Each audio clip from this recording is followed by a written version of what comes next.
Fala pessoal, Lucas aqui, hoje para comentar um livro muito especial. Eu trouxe inclusive o Germano, que vai trocar uma ideia também sobre o livro, Oi? porque ele também leu. Na verdade, eu tô lendo. Tá lendo, né? Só que eu li a adaptação em quadrinhos. Isso, mas Que outro dia a gente vai apresentar a adaptação em quadrinhos. Tá, perfeito. Se é parecido com a história real. Perfeito. Outro dia. Aí, ao longo desse vídeo, vamos trocar uma ideia aqui. Aham. No fim, inclusive, eu vou querer te propor um desafio, mas vamos deixar para o final. Tá bom. Então, pessoal, a ideia hoje é conversar sobre o livro Frankenstein, ou O Prometeu Moderno, da escritora inglesa Mary Shelley. Eu li esse livro com uma motivação muito específica. Eu li um artigo no Substack do Alexandre Borges, em que ele replicou, na verdade, um artigo de um escritor, o Ted Gioia, a respeito de 30 livros essenciais para repensar a tecnologia e salvar a alma. Então, o Alexandre Borges colocou aqui que o Ted Gioia publicou uma boa lista de leituras contra a visão dominante no Vale do Silício. E eu fiquei realmente fisgado por esse tema, porque nós realmente estamos imersos no mundo da tecnologia, na realidade da tecnologia, seja da aceleração dela, do vício em redes sociais e do próprio poder avassalador, hegemônico, né, que essa visão dominante do Vale do Silício tem sobre cada um de nós. E é um tema que já vinha me interessando de alguma forma, e quando eu li essa lista, né, sobre esse tema dos 30 livros essenciais para você repensar a tecnologia, eu vou ler para vocês aqui alguns desses livros aqui que o Ted Gioia sugere. Primeiro, A Tempestade do Shakespeare. Segundo, Frankenstein, de Mary Shelley. Fausto de Goethe, Tempos Difíceis, do Charles Dickens. Walden, do Henry David Thoreau. A Montanha Mágica, do Thomas Mann. A Desumanização da Arte, do José Ortega y Gasset. Admirável Mundo Novo, Aldous Huxley. 1984, do George Orwell. A Condição Humana, da Hannah Arendt. O Enraizamento, da Simone Weil, e assim vai vários livros aqui. Nessa linha aqui termina com A Tirania da Ciência, do Paul Feyerabend, e A Sociedade do Cansaço, do Byung-Chul Han. Então, são vários livros, né, que se recomenda aí para você se libertar, digamos assim, dessa visão hegemônica das Big Techs, do Vale do Silício. Verdade. E eu falei, cara, interessante esse negócio. E o primeiro livro que eu vi na hora, eu falei, é o Frankenstein que eu vou ler. Por ser um romance, um clássico, e porque, enfim, já que esse romance clássico tem a ver com esse tema, vamos lá, tá aí 2 bons motivos para ler o Frankenstein. Então eu adquiri essa versão da Penguin Companhia, a Clássicos. É uma edição muito boa, porque além do próprio livro Frankenstein que a gente tem aqui, também tem o livro O Vampiro, que foi escrito no mesmo ano que, e também o Fragmento, que foi escrito junto com a Mary Shelley, com os amigos dela, o Lord Byron e o próprio marido dela, que é o Percy Shelley. O Percy Shelley, que escreveu O Vampiro. Então esses 3 contos foram escritos na casa do amigo da Mary Shelley, por causa que era um verão chuvoso, um verão frio, mais ou menos. E aí eles proporam uma competição para ver quem faz o melhor conto de terror. Aí eles foram escrevendo os livros, só que aí a Mary Shelley estava desmotivada para escrever. Só que aí ela teve um sonho muito estranho que deu medo. Ela pensou, esse vai ser o livro que eu vou escrever. E aí ela escreveu, fez um esboço, só que aí os amigos dela e o marido dela acharam tão bom o livro, o esboço da história, que aí eles pensaram ela pensou em fazer um livro para poder vender e fazer um comércio. Então, o que virou esse livro? Antes era um pequeno esboço de uma brincadeira. E agora virou um livro lendo ao mundo todo. Uma verdadeira obra-prima. Uma obra-prima. Obra-prima. Excelente contexto, filho, porque, de fato, o livro Frankenstein foi publicado em 1818, ele é fruto... Há 200 anos atrás. Há 200 anos atrás, exatamente, quando emerge a Revolução Industrial na Inglaterra, né? Então há uma transformação na sociedade econômica, política, científica, e esse é o mote subjacente ou evidente ao livro. E eles, na verdade... A Mary Shelley tinha seus 16, 17 anos e foi lá com o seu amante, que era o Percy Shelley, que era um poeta, amigo do grande poeta do romancismo inglês da época, Lord Byron, e eles foram nessa casa em Genebra, eles foram numa mansão à beira de um lago em Genebra, ficar lá, passar uma temporada, acabou sendo um verão que não veio calor, porque teve umas erupções de vulcão por lá, enfim, famoso... na verdade o vulcão é bem quente, né?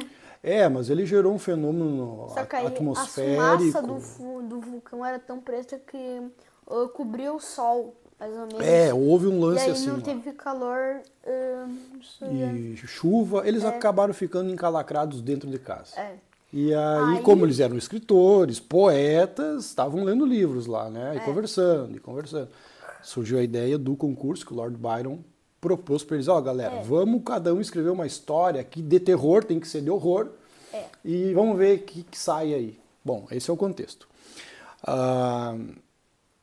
O fato é que a própria Mary Shelley, ela é filha de dois grandes, ou enfim, entenda como quiser, intelectuais, né? O William Godwin, que ele era pastor anglicano, só que não é cristão. Só que ele abandonou a fé.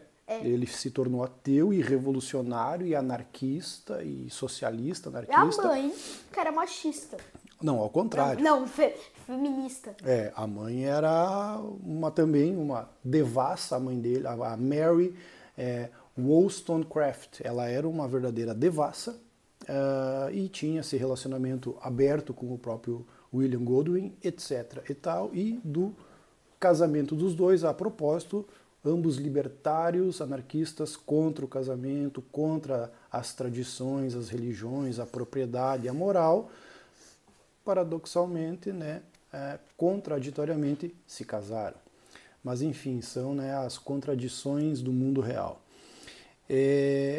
Então, a Mary, ela nasceu e se criou nesse contexto profundamente intelectualizado, né, com pai, mãe, amigos do pai. O Lord Byron, que se tornou esposo da Mary, ia até a casa do William, porque ele se tornou fã dos escritos do William, e o William recebeu o Lord Byron, e ficaram amigos e tal, e se desenvolveu. Então, esse é um pouco do contexto ali, dos estímulos em que a Mary nasceu e se criou.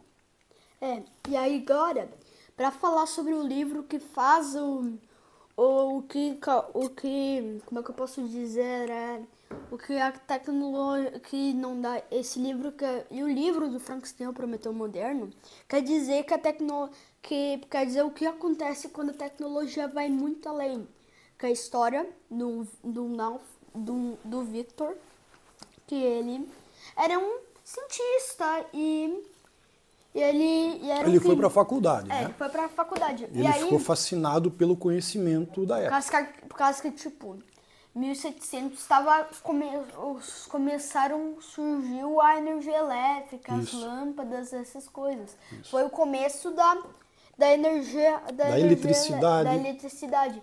E aí, ele ficou tão revolucionado que ele viu, e se eu criar uma criatura, um negócio novo, tenha mais ou menos 2 metros de altura, que eu crie vida. E ele foi lá nos cemitérios e necrotérios, e aí ele pegou partes de cadáveres de pessoas mortas. Pegou cérebro, coração, estômago, pele, tudo. E ele fez o trabalho lá, né? E aí quando ele estava pronto, ele viu, meu Deus, chegou a hora da minha vida. Só que aí, quando ele puxou aquela alavanca que dava energia elétrica, o bicho criou, e ele viu aquilo, ele viu. Que merda eu fiz? E aí ele saiu correndo do laboratório. E aí o bicho, sem pensar nada, saiu e foi lá pra ruas, pros Foi pras matos. montanhas lá, se meteu, né? Não, foi pra rua, foi lá nos negócios. Aí todo mundo viu e viu, meu Deus, uma criatura, uma como é que se fala? Abominável? Um abno... Abominável. um abominável. Deixa pra lá. E aí todo mundo viu e falou, meu Deus, um bicho, um demônio, uma criatura. E aí ele viu, meu Deus, eu sou um monstro. E aí ele se sentiu muito excluído. E aí ele viu, e ele ficou muito bravo por ser criado. E aí ele matou Não vamos contar spoiler, vamos segurar aqui, segurei. Nessa toada aí, o que dá para nós pensar aqui? Porque o nome do livro é Frankenstein ou Prometeu Moderno. E o que é Prometeu? Que é o Prometeu? Prometeu é um deus, entre aspas. É um titã, né? É um titã, na Que verdade. roubou o fogo dos deuses do Olimpo. E aí, o que ele quis fazer? O Victor, ele também queria roubar o poder de Deus de criar pessoas artificialmente. E aí, essa é a grande mensagem que a Mary quer trazer com esse livro. Porque, Tentou ser paradoxalmente, a Mary, ela era cristã ou não? No fundo dá pra sentir que ela é cristã, só que ela não é cristã, ela era ateu. Tu acha que ela tinha um sentimento, um movimento pro transcendente, assim? Sim. Mas olha, ela fez um negócio que tem a ver com Deus. Tipo, a história quer dizer que, tipo assim, ó, tentou ser o Deus, lê o Frankenstein o Prometeu Moderno pra ver o que deu com o Victor, depois de ter criado o negócio. A criatura. A criatura, o demônio. O demônio. O demônio. Porque Frankenstein não é o nome da criatura, né? Essa é uma questão interessante, né? Por causa que o nome do cara é Victor Frankenstein. Frankenstein é o nome do cientista, do médico lá, Frankenstein. o Dr. Victor Frankenstein, né? A criatura não tem nome no livro. Depois a cultura pop, no século XX, transformou, né, a criatura no Frankenstein. Mas não é que isso. tal a gente... Por causa que chamar de demônio é muito sem graça, vamos chamar de Frankenstein. E aí, depois, como que as novas gerações eram nascendo, pensaram que o Frankenstein era uma adaptação pro filme, era só um filme que foi criado, que também era um monstro do Halloween, mas não, Frankenstein não é um monstro do Halloween. Ele não tem nada a ver com Halloween. O que eu quero fazer o gancho aqui é justamente porque a Mary Shelley traz nesse livro a primazia da inovação, da técnica, da ciência sobre o pensamento moral e, sobretudo, sobre o sagrado. Então, o que acontece com o homem quando ele é possuído por uma ambição, tecnologia. Ele ficou obcecado. Ele ficou, meu Deus, que legal isso. Ele relegou princípios éticos, morais, religiosos em nome dessa ambição desmedida dele, essa fascinação pela ciência, pelo poder da ciência e da técnica. E qual foi o resultado dessa ambição desmedida? Cagada. Uma baita de uma cagada. E aí, voltando lá ao Prometeu Liberto, o Prometeu é um titã que rouba o fogo dos deuses do Olimpo e dá o fogo à humanidade. O que é o fogo, a simbologia do fogo em relação a Frankenstein? Porque foi a primeira criação do homem na época das cavernas. E o fogo simboliza a tecnologia. Né? Porque com o fogo, o que o homem pode fazer? Fazer comida, Então tem um elemento assim que, simbolicamente, o fogo de Prometeu é a tecnologia, o conhecimento. E o Victor Frankenstein estava envolvido com o fogo dele, que era a ciência, a medicina, as descobertas científicas, nesse contexto iluminista, e mergulhado no contexto iluminista do século XVIII e XIX. Então, esse é o grande tema assim, do livro Frankenstein. Nesse sentido, a gente pode fazer uma reflexão aqui, filho, sobre os dilemas que esse livro nos traz a respeito nos nossos dias, com biotecnologia, ciência, a inteligência artificial, né? Porque hoje nós estamos, de novo, né, imersos no poder das empresas de tecnologia, né? Alterar genes humanos, por exemplo, assim como o Dr. Victor Frankenstein, os cientistas hoje têm esse poder de criar, de alterar as formas de vida. Tipo, sabe o... Como é que é o nome? Aquele cara muito rico, O Elon Musk? É o Elon Musk. Ele tá ele tá fazendo chips pra transformar pessoas em ciborgues. Já ouviu falar? Já Que ouvi aí falar. pessoas que doenças ou pessoas que estão prestes a morrer, ele tem um negócio, ele como que ele tem bastante dinheiro, ele tem um robô que ele tira um negócio aqui e troca uma parte bem importante do cérebro e troca pelo um chip. Sabia? Bem louco, né? Eu ouvi falar sobre isso. Lá, e qual é o risco desse tipo de projeto? Tem riscos isso, filho? O que tu acha? Sim, tem risco do cara ir pro inferno. Esse é o risco. Ou tem outro risco que ele é bem arriscado mesmo. Da tecnologia dominar o mundo. Sim. E matar todo mundo. Todo mundo e fazer armadura pros esqueletos. E o homem vai ter responsabilidade sobre essa criatura? Né? É porque a tecnologia ciência em si, ela pode nos iluminar ou nos destruir. Coisas boas da tecnologia. Tu sabe citar coisas boas da ciência e da tecnologia? Podemos falar o ar-condicionado que a gente refresca, o aquecedor que deixa nós quentinhos. Aquecedor. Aqui no Rio Grande do Sul, né, a gente precisa muito de aquecedor, né? E no verão a gente precisa do nosso amigão ar-condicionado. Também a luz elétrica que ela ajuda. Sim. A câmera que a gente está gravando o nosso vídeo, que é boa. Esse tripé que a gente está usando, que ele tem pele no chão. Então a mesa também, o computador que você está pesquisando, os livros que você precisa ler, 30 livros que falam sobre tecnologia e que alivia sua alma. Tem um monte de tecnologia, a porta também, e muito mais. A responsabilidade é do homem, né? Então a gente não pode jamais colocar a ambição do homem por descoberta, ciência e tecnologia acima do que é sagrado.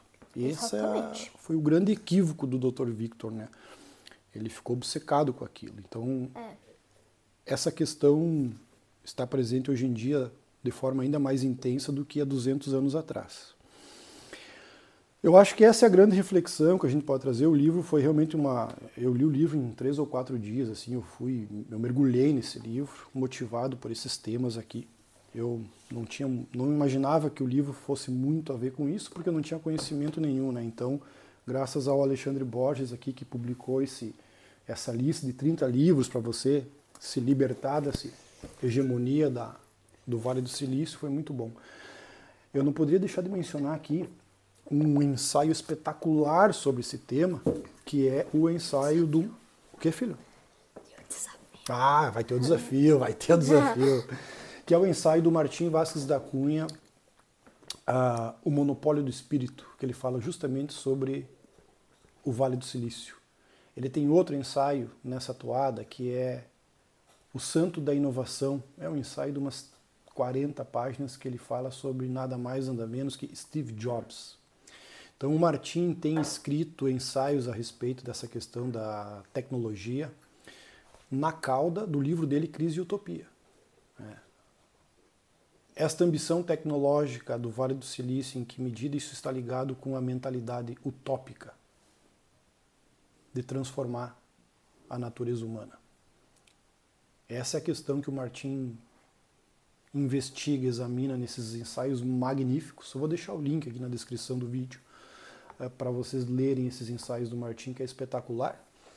E dessa forma eu concluo o nosso comentário, o nosso bate-papo aqui, filho. Achei muito legal bater esse papo contigo, filho, sobre o livro. Também achei bem da hora. Massa, né? Massa. Obrigado, filho, por esse momento nosso. E agora eu quero te propor o desafio. Ai, meu Deus. O desafio é o seguinte, filho. Leia esse livro em uma semana. Não, o que importa não é a velocidade, o que importa é a qualidade daquilo que a gente faz. Tá. Né? O desafio é o seguinte, hoje nós estamos em 2025. Sim. Eu estou com 43 anos, você está com? 9. 9. O desafio é que em 2030 eu vou estar com 48 e você com? 2030? Daqui 5 19. anos. Daqui... Não, 2030. Ah! 2030 você vai estar com quantos anos? Eu vou estar com... Daqui 5 anos, 9 mais 5. Não sei. Então, eu sou ruim das matemáticas, pai. Tu Pera, não sabe? 9 mais 5, pera. Tu é bom, tu sabe? Tá. Esse... Pera, 14. 14. Então eu vou estar com 48, você com 14. E a gente vai em 2030 reler o livro e fazer um novo vídeo aqui no canal comentando as nossas novas impressões a partir da nossa experiência dessa releitura lá em 2030. O que tu acha? Topa? Top. Show, filho. Então tá, pessoal. Hoje era isso. Agradeço muito ao Germano aí por participar e nós bater esse papo sobre esse livraço Frankenstein. Recomendo fortemente. Todo mundo lê, que tá assistindo. Eu recomendo bastante. Isso aí. Eu vou deixar os links dos textos que eu comentei aqui no comentário do vídeo. Tá bom, pessoal? Muito obrigado. Curta o vídeo, divulgue para mais pessoas, seus amigos, porque essa discussão ela é muito importante para os nossos dias, não é, filho? E nos vemos até o próximo. Tchau.